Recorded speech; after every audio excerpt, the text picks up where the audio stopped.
네, 오늘 말씀은 창세기 17장 1절로 8절까지 보겠습니다. 영원한 언약이라는 제목으로 말씀을 전하고자 합니다. 오늘 우리 17장을 읽었어요. 17장에서는 우리 15장에서 주어진 하나님의 약속을 다시 확인하는 말씀이에요. 이 확인은 지난 시간에 이스마엘이라는 상속자가 태어난 지 13년이 흐른 뒤에 주어졌다라고 보시면 돼요.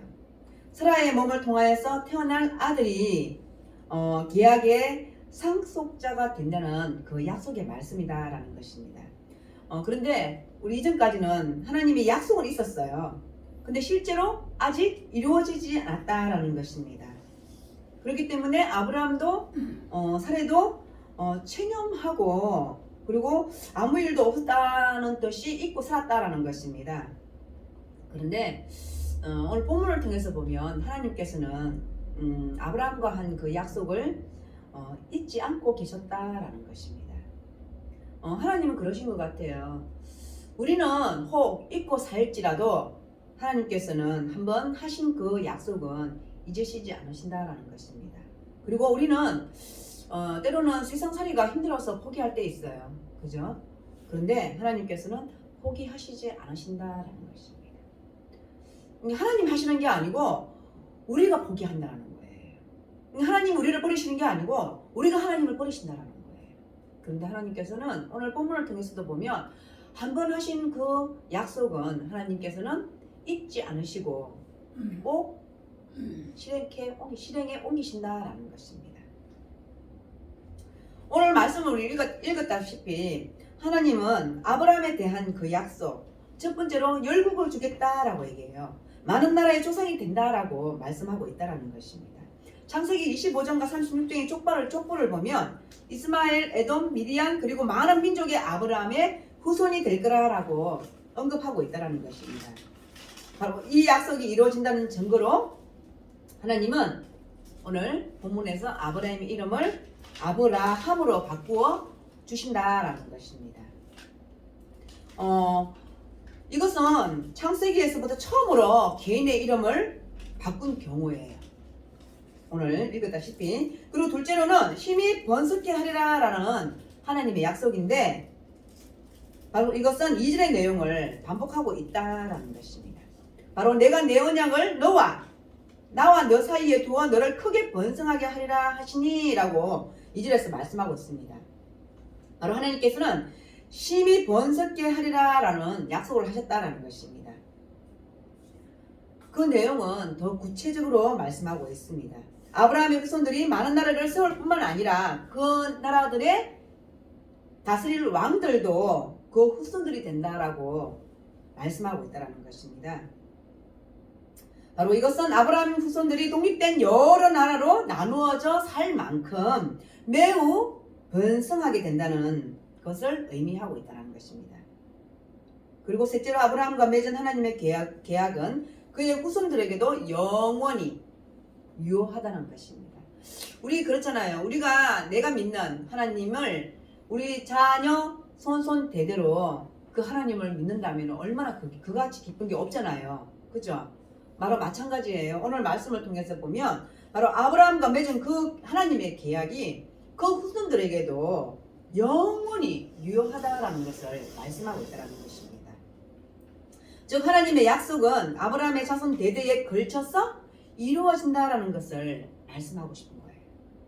그리고 가나안 땅을 하나님께서 후손에게 영원한 소유로 주겠다라고 약속하고 있다는 것입니다. 바로 야훼 하나님은 아브라함의 하나님이 될 뿐 아니라 그의 후손도 하나님의 후손이 될 것이다 라고 약속하고 있다는 것입니다. 우리 지난 시간까지 보면 아브라함이 하나님의 약속을 견딜 수 있는 그 인내의 시간은 10년이었어요. 그는 10년이 되자 믿음을 잃고 실수를 하게 된다는 것입니다. 바로 그 결과로 태어난 아들이 바로 이스마엘이라고 말했어요. 그러나 하나님의 계획은 25년이었어요. 아브라함과 사레가 계획했던 그 시간은 10년이었지만 하나님이 계획했던 시간은 바로 25년이었다는 것입니다. 그리고 오늘 본문을 통해서 보면 아브라함이 99세 때라고 말씀하거든요. 바로 이것은 하나님의 계획이 이루어 24년째 되는 해였다라는 것입니다. 이제 1년만 더 기다리면 하나님의 계획이 이루어지는 시점이 된다라는 것입니다. 하나님께서 이 시점에서 나타나신 것은 아브라함을 격려하시고 그에게 믿음을 확인시켜 주시고 다시 비전을 상기시키면서 그가 마지막까지 기다릴 수 있도록 도와주시기 위함이었다는 것입니다. 그리고 하나님께서 17장 1절을 보면 아브라함이 99세 때에 여호와께서 아브라함에게 나타나서 그에게 이르시되 나는 전능한 하나님이라 라고 말씀하고 계세요. 그리고 너는 내 앞에서 행하여 완전하라 라고 말씀하고 있다는 것입니다. 하나님이 오셔서 아브라함에게 주신 첫 번째 메시지가 나는 전능한 하나님이라 라고 말씀하신다는 거예요. 네, 하나님은 전능하신 분이십니다. 바로 하나님이 전능하다는 뜻은 하나님이 계시지 않는 곳이 없다라는 거예요. 그리고 못하시는 것이 없다라는 뜻입니다. 근데 하나님은 왜 아브라함에게 나는 전능한 하나님이라 라고 말씀하실까요? 바로 아브라함이 전능하신 하나님을 믿지 않았기 때문입니다. 믿는 사람에게 하나님께서 나는 완전하신 하나님이고 전능하신 하나님이다라고 말할 필요가 있겠어요? 아니라는 거예요. 바로 아브라함은 전능하신 하나님을 믿지 않았기 때문이라는 것입니다. 우리 그렇잖아요. 우리가 입술로 주여 주여 주여 주여 부르는 자마다 천국에 갈 것이 아니라고 말씀하잖아요. 그런 것처럼 바로 아브라함이 하나님을 믿고 그리고 하나님을 정말 완전하신 하나님이다라고 믿었으면 전능하신 하나님이라고 믿었으면 하나님께서 이렇게 하지 않았을지도 몰라요. 하나님의 약속이 있었음에도 불구하고 바로 그 약속이 실현 불가능하다고 생각했기 때문에 하나님께서 다시 하나님에 대해서 가르치기를 원하셨다는 거예요. 그래서 하나님께서 나는 전능한 하나님이라 라고 말씀하고 있어요. 그리고 또 너는 내 앞에서 행하여 완전하라 라고 말씀을 덧붙이시고 있다는 것입니다. 이 완전하다라는 뜻은 하나님 앞에서 거룩하다라는 뜻이라는 것입니다. 바로 믿음의 회복은 거룩의 회복입니다. 하나님이 아무리 완전하셔도 아브라함이 그것을 받을 만한 거룩이 없다면 하나님의 기적은 일어날 수가 없다라는 것입니다. 따라서 하나님은 아브라함에게 거룩하게 되어 다시 새롭게 믿음을 갖도록 아브라함을 격려하신다라는 것입니다. 그래서 내 앞에서 완전하라라고 말씀하고 있다라는 것입니다. 그 말씀은 즉 너는 이제 변해야 된다라는 것입니다. 과거의 사람이 아니라 새로워지고 거듭나야 된다라고 말씀하고 있다는 것입니다. 너는 과거를 다 버리고 이제 새롭게 새 마음으로 내 앞에 서야 한다라고 말씀하고 있다는 것입니다.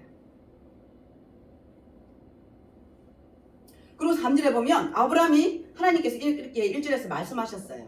3절에 보면 아브라함이 엎드렸더니 하나님이 또 그에게 말씀하여 이르시되 라고 말씀하고 있고요. 보라 내 언약이 너와 함께 있으니 너는 여러 민족의 아버지가 될지라 라고 말씀하고 있다는 것입니다.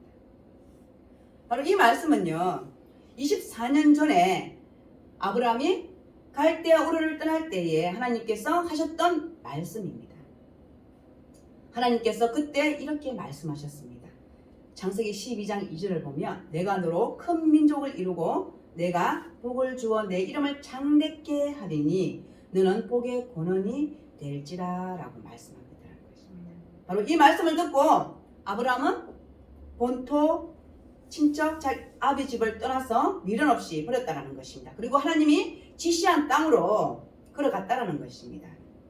처음에는 어땠어요? 아브라함이 하나님의 그 약속을 믿고 잘 견뎠다라는 것입니다. 근데 그는 10년이 지나자 흔들리기 시작했다라는 것입니다. 바로 끝까지 하나님의 시간을 기다리지 못했다는 것입니다. 바로 불신앙의 태도 때문에 이스마엘이 태어났다는 것입니다. 그리고 서로 간에 상처만 남게 되었다는 것입니다. 바로 인간적인 생각과 하나님의 그 방법은 다르다라는 것입니다. 오히려 인간적인 방법에는 상처만 남게 되었다라는 것입니다. 그래서 아브라함이 하나님의 말씀에 엎드렸다라고 말씀하세요. 그리고 하나님이 또 그에게 말씀하여 이르되 보라 내 언약이 너와 함께 있으니 너는 여러 민족의 아버지가 될지라 라고 말씀하고 있다는 것입니다. 사람은 그런 것 같아요. 누구를 만나느냐에 따라서 미래가 바뀌는 것 같아요. 여러분들도 아시겠지만 저도 그런 것 같아요. 저도 누구를 만나냐에 따라서 내 인생이 좀 많이 바뀐 것 같아요. 바로 하나님께서는 아브라함을 찾아오셔서 말씀하고 계시다라는 것입니다. 그리고 5절에 보면 이제부로는 내 이름을 아브라함이라 하지 아니하고 아브라함이라 라고 하나님께서 이름을 바꿔주셨다라는 것입니다. 이는 옛 이름과 옛 사람을 버리라 라는 뜻이라는 것입니다.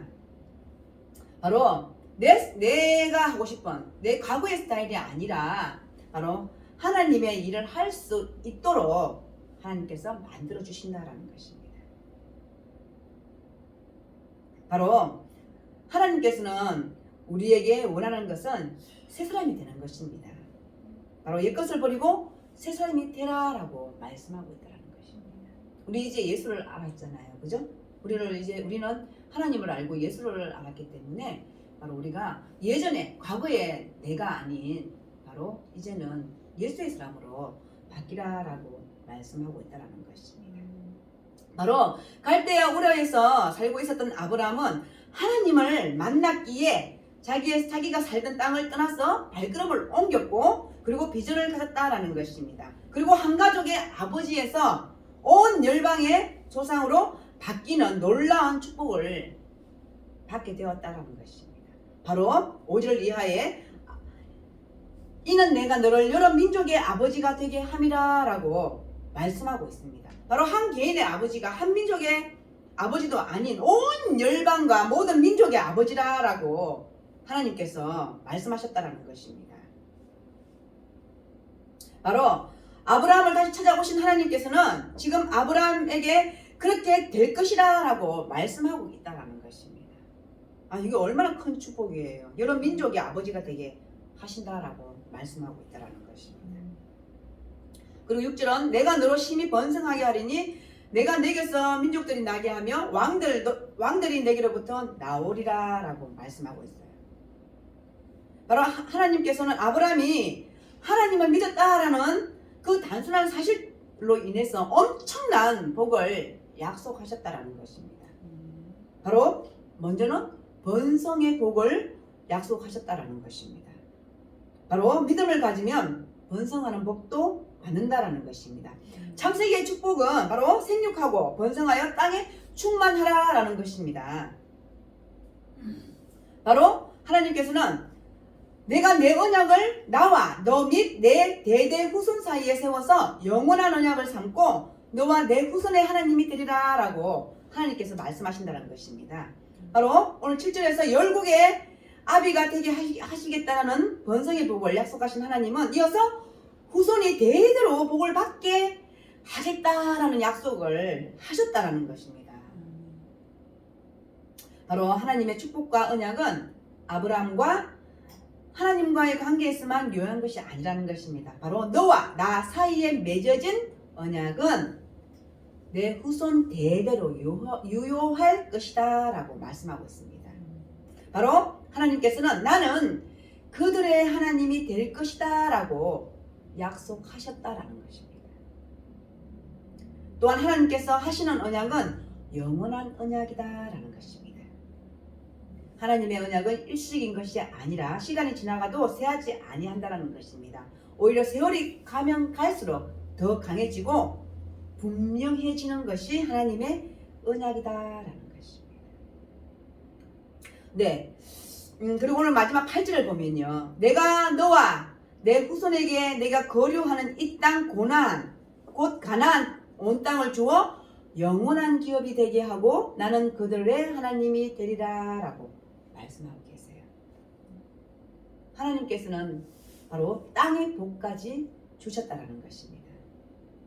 이스라엘 백성들에게는 땅은 아주 중요한 의미가 있습니다. 바로 그들에게 땅은 축복의 통로이자 근본이었다라는 것입니다.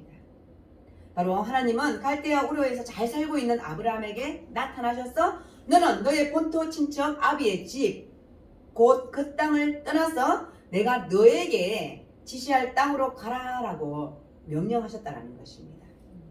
바로 내가 살고 있는 이 땅, 이 축복의 땅이 아니라는 말씀이 지금 살고 있는 그 땅이 축복의 땅이 아니라라고 말씀하고 있다는 것입니다. 그리고 하나님께서는 축복의 땅으로 어떻게 말해요? 옮겨가라라고 말씀하고 있다는 것입니다. 바로 그곳이 젖과 꿀이 흐르는 약속의 땅이라는 것입니다. 그래서 아브라함은 자신이 살고 있던 땅을 떠나서 그 미지의 약속의 땅으로 바로 하나님께서 명령하신 그 말씀에 순종했다라는 것입니다.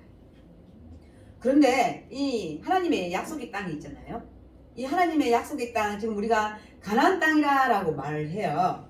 바로 이것은 이스라엘에 위치한 지정학적 의미에서는 바로 땅이지만 하나님이 아브라함에게 주신 그 말씀은 바로 우리 지금 이 세상 살아가는 우리 또 하나님을 믿는 예수님을 믿는 우리에게는 바로 진정한 약속의 땅은 새 하늘과 새 땅이다라고 말씀하고 있다는 것입니다. 바로 그것이 하나님의 영원한 땅이다라는 것입니다. 그래서 우리는 거기까지 약속을 믿고 나가야 된다라는 것입니다. 바로 하나님은 아브라함에게 나타나셔서 가나안 땅을 약속의 땅으로 주겠다라고 말씀하십니다. 그 다음에 더 중요한 말씀을 하고 계시는데요. 하나님께서는 그것을 가리켜 뭐라고 말씀하세요? 영원한 기업이다라고 하셨다라는 것입니다. 하나님께서 말씀하시는 영원한 기업은 아브라함의 자손으로 이 땅에 오실 메시아 예수 그리스도가 당신의 나라를, 하나님의 나라를 이 땅에서 이루시면 믿는 자들이 받게 될 바로 새 하늘과 새 땅을 의미하고 있다는 것입니다. 바로 하나님의 기업은 영원한 기업입니다. 우리는 그 영원한 기업을 약속으로 아브라함 같이 우리는 약속을 받았다라는 것입니다. 바로 하나님의 약속의 그 땅은 천국까지 이르는 새 하늘과 새 땅이다라는 것입니다. 하나님께서는 바로 이것을 아브라함과 약속하셨다라는 것입니다. 그리고 지금 이 시간에 말씀 듣는 우리에게도 하나님께서 약속하셨다라는 것입니다. 바로 우리에게는 영원한 그 기업, 새 하늘과 새 땅이 우리에게 허락해 주셨다는 것입니다. 바로 참된 믿음이란 그 영원하신 그 하나님을 믿고 기다리는 것이다라는 것입니다. 우리도 아브라함처럼 실수할 수 있어요. 그죠? 저도 실수 참 많이 하거든요. 영적으로 떨어질 때도 있어요. 그렇지만 그것을 얼른 깨닫고 다시 하나님께 회개하면서 돌아오는 거예요. 우리는 그렇게 살아갈 수밖에 없어요. 그렇지만 우리가 아침에 말씀처럼 예수님을 찾고 하나님을 찾고 구하고 또 그것을 우리가 발견할 수 있는 우리들이 됐으면 좋겠어요. 그리고 그 하나님께서 약속하신 그 영원한 약속의 땅으로 하나님께서 우리를 인도하실 것을 믿고 기다리는 저와 여러분이 되기를 기도합니다. 기도하시겠습니다. 하나님 참으로 감사합니다. 믿음의 주여 또 온전케 하시는 이인 예수를 바라보자라고 히브리서 말씀에 있습니다. 하나님 우리가 하나님이 주신 그 약속의 말씀을 보면서 우리가 예수님을 바라보는 우리들이 되게 하시고 하나님께서 우리에게 주신 영원한 그 기업을 믿고 또 기다릴 수 있는 우리들이 될 수 있도록 주님 도와주시옵소서. 감사합니다. 예수님의 이름으로 기도드립니다.